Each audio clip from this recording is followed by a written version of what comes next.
Okay, I want to stop there because for the last few minutes of class, I want to switch to the thought for the weekend.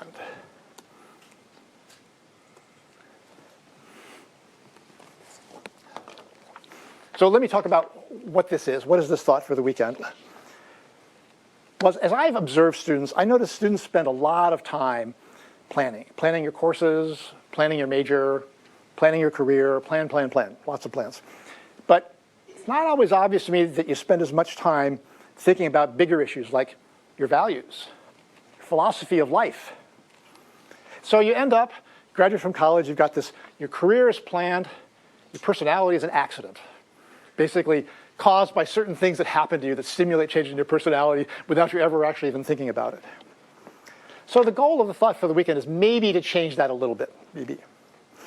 So the idea is just to hopefully stimulate you to think about bigger issues beyond just what's in the classes. So I'll spend a few minutes each week at the end of the Friday lecture, and the idea is I will plant one idea in your mind.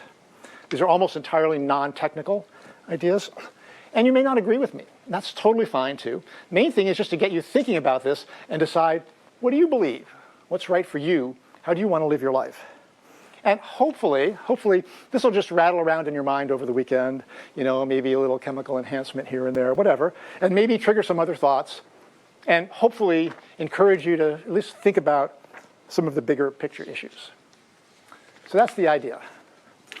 So this week's thought for the weekend is, one of my favorites, a little bit of slope makes up for a lot of Y-intercept. You're wondering, what does that mean? Well, first, it's an algebraic truth.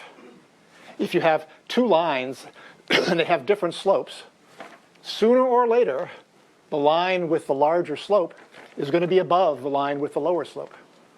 And so if the x-axis is time and the y-axis is anything good that might possibly happen in the world, then should you pick the line with the higher y-intercept or the line with the higher slope? I would say pretty much everybody would go with the higher slope line, assuming you think you'll live to the crossover point.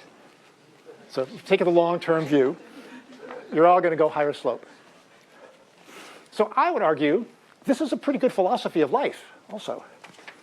And what I would say is how quickly you learn matters a lot more than how much you know at the start.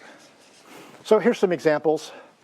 First, don't be afraid to try new things in life, even if you don't know anything about the area to begin with. So for example, it's not unusual, I'll overhear a conversation first week of classes, somebody saying, oh, I don't know how I'm going to survive this class. Seems like everybody else has been hacking Linux on Raspberry Pi since 8th grade. I'm stuck. I'm thinking, nah, not a problem. Our job as the class staff is to give you the tools to catch up. To allow you to work at the maximum rate of your slope. And long before the end of the quarter, any initial advantage is long gone. It's really how you do is determined by your slope. And by the way, slope is good for you all because you're all really smart, really fast learners.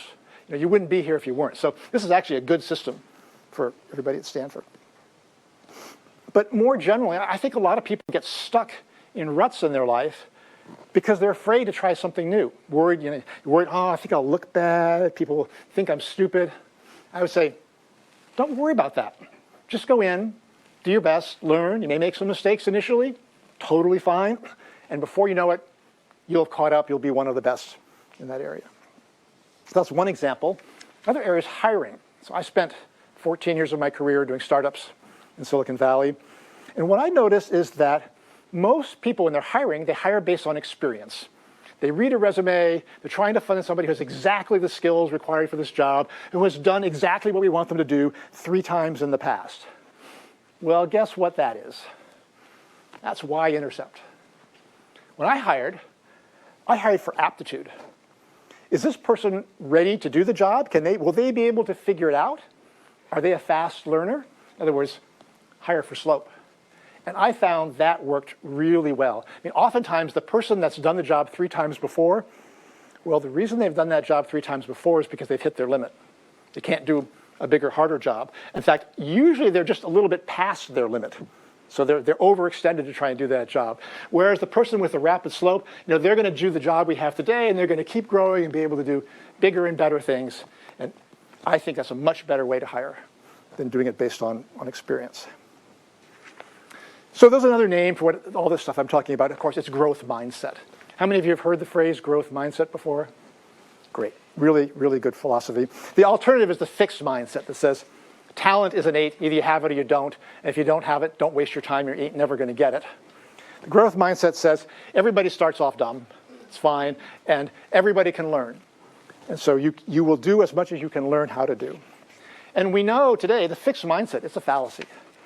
There's this great book, if you haven't read it, called Talent is Overrated by Jeff Colvin, one of my favorite books, that goes through study after study to show the notion of inherent talent. It's nonsense. In fact, the difference between high performance and low performance is really all about deliberate practice and how much you practiced. And studies have shown that people with the growth mindset, they learn faster and they perform better than people with the growth mindset. So that's what I would argue. And you don't have to do heroics. Slow and steady is fine. Just learn 1 or 2 new things every day, and you'll be amazed how fast you'll get to a really, really interesting place. So that's my thought for the weekend. A little bit of slope makes up for a lot of Y-Intercept. Have a great weekend. See you Monday.